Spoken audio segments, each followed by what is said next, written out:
Photo 5, j'ai traversé tout le Grand Nord européen, juste là, seul, et avec ce traîneau, il s'appelle Henri, je te raconte son histoire. Alors l'idée, c'était d'aller du cercle polaire jusqu'aux frontières d'océan glacial arctique.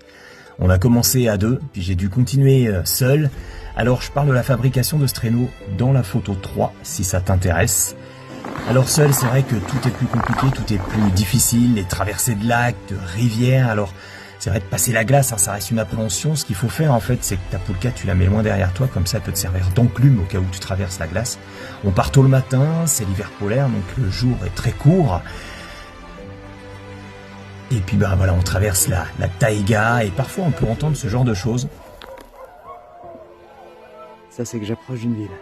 Alors on continue un petit peu, et puis là on va tomber dans un village, on va être accueilli par les chiens, et puis tout d'un coup, on voit un traîneau.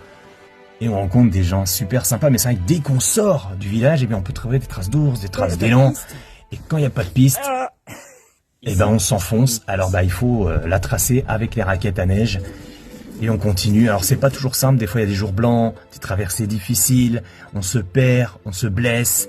Mais après la taïga, eh ben on va passer à un environnement différent, la toundra, les routes glacées. Je rencontrerai beaucoup de rennes. Et puis je finirai par suivre le fleuve Tana, tout au nord de la Finlande. Et j'arriverai aux frontières d'océan glacial arctique. Et là, je serai vraiment super content parce que la suite, eh bien...